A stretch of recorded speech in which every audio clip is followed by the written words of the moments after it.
Parte 1. La llamada del viernes. La lluvia caía sin ritmo, pesada, como si el cielo no supiera llorar de otra forma.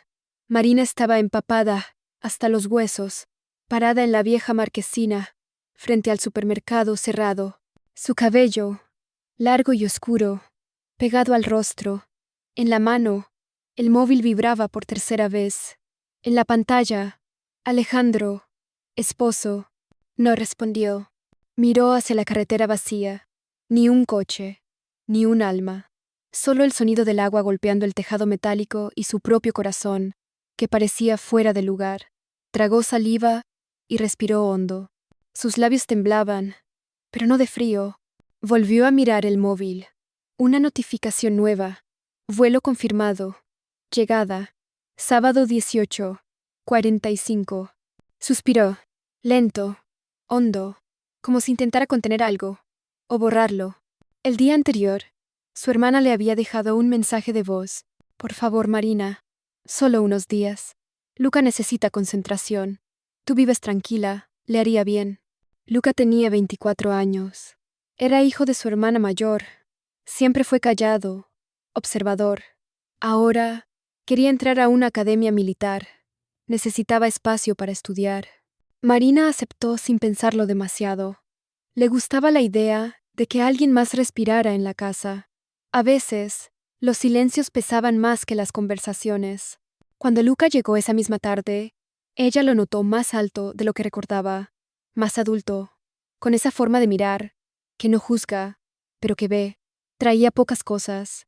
Se instaló en la habitación del fondo, la que antes usaban los invitados, y no dijo mucho. Durante la cena, hablaron poco. Él comió lento, agradeció y subió. Marina se quedó sola en la cocina, mirando el plato vacío, preguntándose por qué se sentía tan incómoda con alguien que no hacía absolutamente nada malo. Al día siguiente, viernes, las cosas parecían normales. Desayuno en silencio. Él estudiando en el escritorio. Ella preparando informes de clase.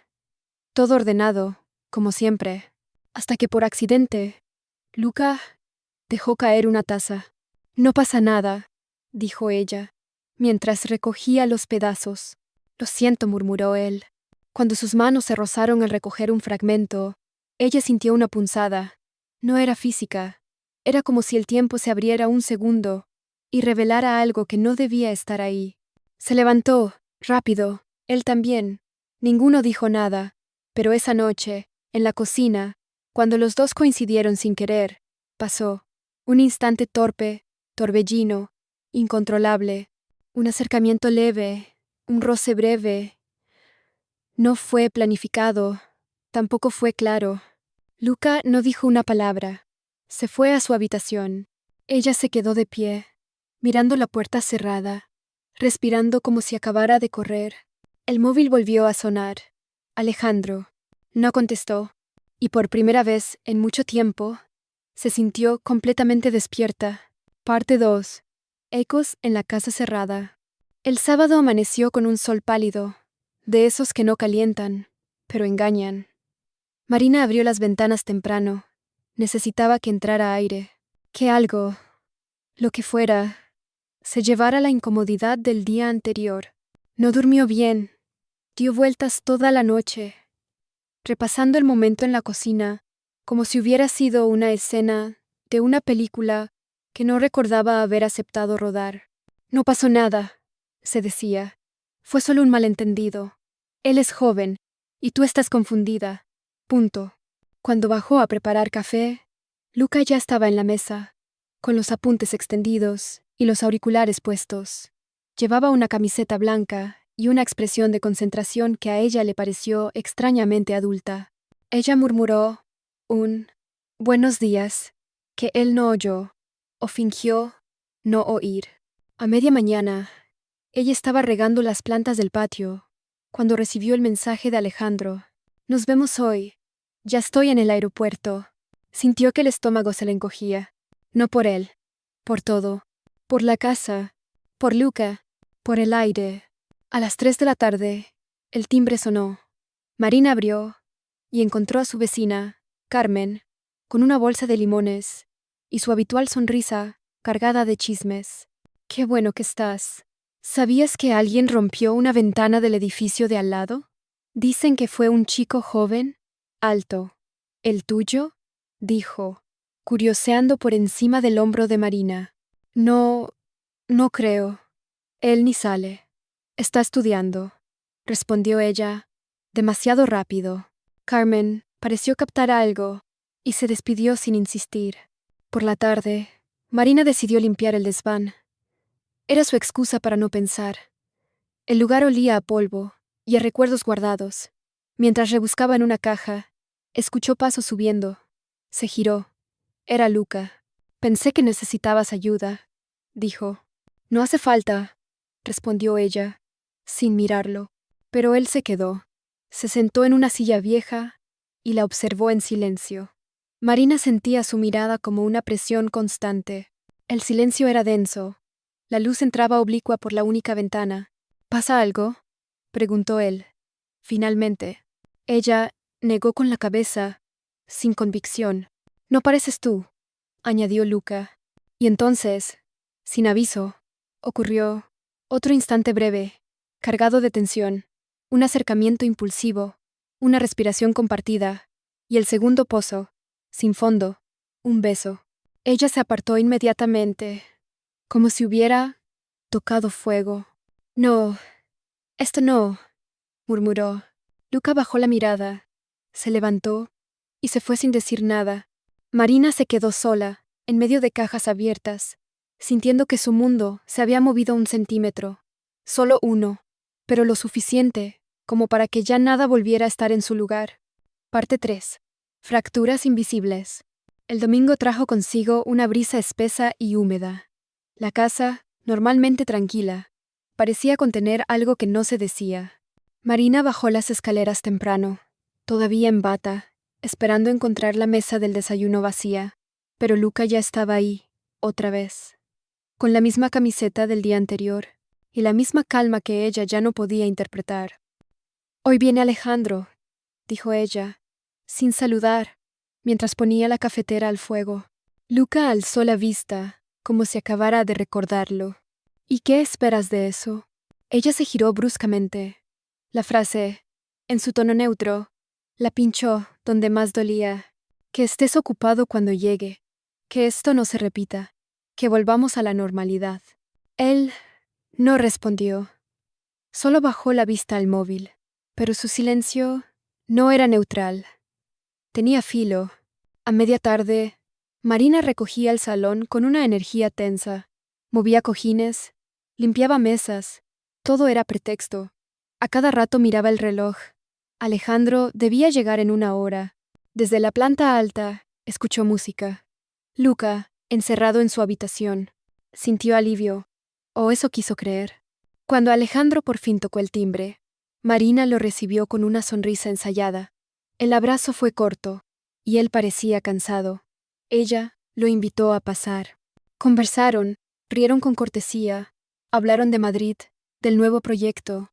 Nada se salía del guión, hasta que, en medio de la conversación, bajó Luca, lento, seguro, con una camisa planchada que Marina no le había visto nunca.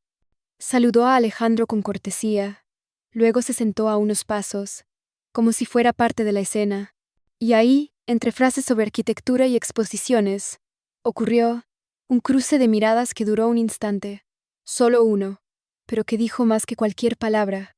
Un beso, rápido, casi imperceptible, detrás de un gesto, una locura que no debía existir.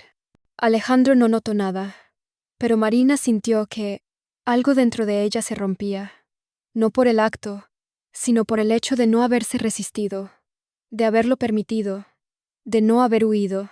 Horas después, cuando Alejandro ya dormía en la habitación de invitados, Marina se encerró en el baño, se miró en el espejo, no lloró, pero tampoco pudo sostenerse mucho tiempo ahí.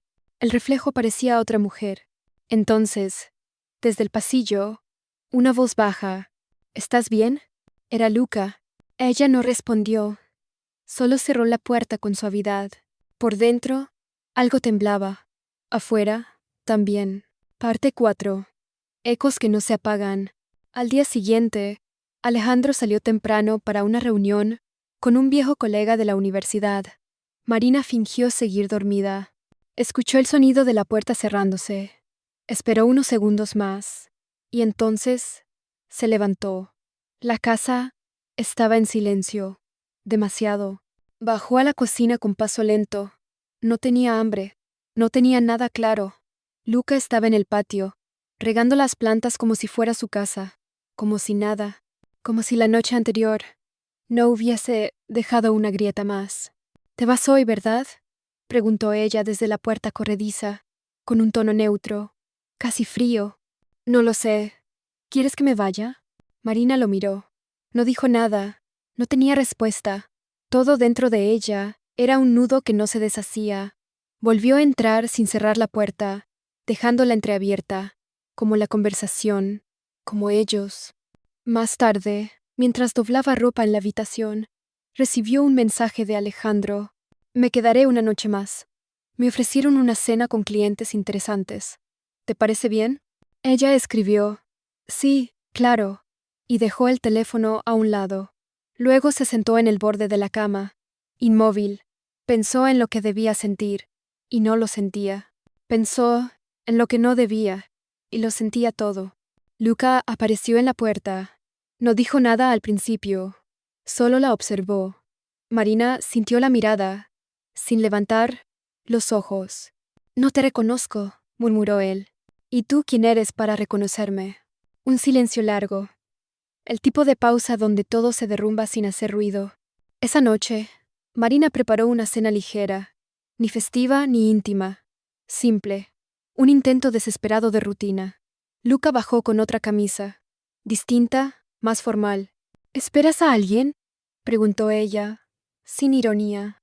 «No, pero me cansa de parecer invisible». Cenaron sin hablar mucho, solo los ruidos de cubiertos y vasos, y cuando ella se levantó a guardar los platos, sintió su presencia detrás. «No me mires así», dijo, sin mirarlo. «No te estoy mirando, te estoy sintiendo». Ella giró lentamente, y por segunda vez, un beso, más torpe, más sincero, más peligroso. Después, silencio. Ella subió a su habitación sin mirar atrás. Cerró la puerta, se apoyó en ella con el corazón desbordado, y abajo, Luca, por primera vez en mucho tiempo, pareció quedarse quieto, como si recién entendiera lo que acababa de pasar. Parte 5. Todo lo que no dijimos. A la mañana siguiente, Marina despertó más temprano que de costumbre. No durmió bien. Soñó con habitaciones que se derrumbaban, con puertas que no abrían y con voces que no podía alcanzar. El amanecer era gris, espeso, como si también el cielo dudara de lo que vendría. Luca ya no estaba en casa. Había dejado una nota breve junto al frutero. «Volveré antes de la tarde. No tomes decisiones sin mí». Ella la leyó 2 veces. ¿Decisiones? ¿Cuáles? ¿Desde cuándo él hablaba como si tuvieran algo pendiente que resolver entre los dos? Apretó la nota en la mano y la tiró al cajón más profundo de la cocina, como si eso bastara para enterrarla. Esa misma tarde, Alejandro volvió de su viaje. Marina lo recibió con un abrazo un poco más largo de lo necesario. Tal vez fue culpa, tal vez una súplica muda para volver al punto de partida. «Te ves distinta», dijo él, mientras se quitaba el abrigo. «Es solo el cansancio», respondió ella, sin mirarlo. Él no insistió. Se notaba de buen humor. Le contó sobre la cena, los contactos nuevos, una posible propuesta laboral en Valencia. Mientras hablaba, ella asentía en automático, pero apenas retenía una palabra. Cada frase de él era una vibración que chocaba con otra frecuencia más fuerte dentro de ella. Al anochecer, Luca volvió. Alejandro ya estaba viendo una serie en el sofá. Marina salió a su encuentro en el pasillo.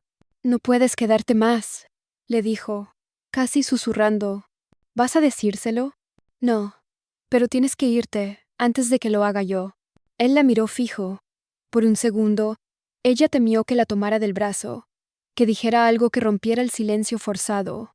Pero no, solo se giró y fue directo a la habitación de invitados. Más tarde, Mientras Alejandro dormía, Marina bajó a oscuras.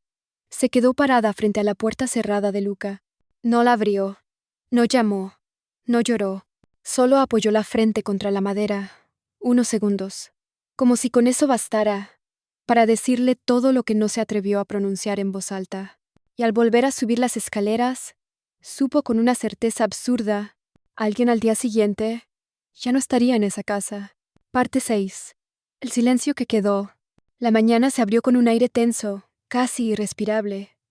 Marina se movía en la casa como una sombra, sin certezas, sin fuerzas. La luz filtrada por las cortinas parecía más fría, más distante, como si el sol mismo dudara en entrar. Luca bajó con su mochila, listo para partir. Sus ojos, cansados, pero firmes, evitaron el encuentro directo. Marina lo miró fijamente, buscando en ese gesto alguna señal, una palabra no dicha, pero solo hubo un silencio denso, pesado. No puedo seguir así, dijo él, finalmente, sin dramatismos, casi como si leyera un guión. ¿Y a Alejandro? Preguntó ella, conteniendo la voz, como si la pregunta fuera un filo.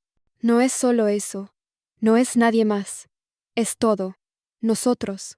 Y en esa frase quedó atrapada toda la verdad que habían evitado. Ella sintió un vacío inmediato, un desgarro mudo que ninguna lágrima alcanzaba a llenar. Pero en lugar de quebrarse, encontró una calma extraña, una aceptación que no sabía que podía existir. Luca salió sin mirar atrás. La puerta se cerró con un clic seco, dejando un eco que retumbó horas, días. Alejandro apareció después, confundido, sin entender del todo qué había pasado. Marina le dio un abrazo, sincero pero breve. No podía ofrecerle más. Se sentaron juntos en el sofá, el aire pesado de palabras que no se dijeron, de promesas rotas sin culpa ni castigo. El reloj seguía avanzando, indiferente. En ese instante, Marina comprendió algo esencial. A veces, el amor no es una cadena ni un destino fijo. Es un instante frágil, un suspiro, que puede perderse para siempre sin aviso. Y aunque todo se había desmoronado, esa sensación extraña de libertad, de posibilidad aún abierta, la dejó con un brillo inesperado en los ojos. El silencio llenó la casa, pero no era vacío. Era un espacio donde cabían todas las heridas, todas las dudas, y quizá, en algún rincón, un futuro que todavía no sabía cómo comenzar. Y en ese final abierto, tan humano y real, quedó la certeza de que no siempre los finales son puertas cerradas. A veces, solo son la antesala a algo nuevo, invisible y profundamente incierto. ¿Qué sigue?, se preguntó Marina, sin prisa, con un eco dulce y amargo al mismo tiempo. Y ese eco, más que un final, fue el comienzo de todo lo que aún estaba por descubrir. Fin de la historia.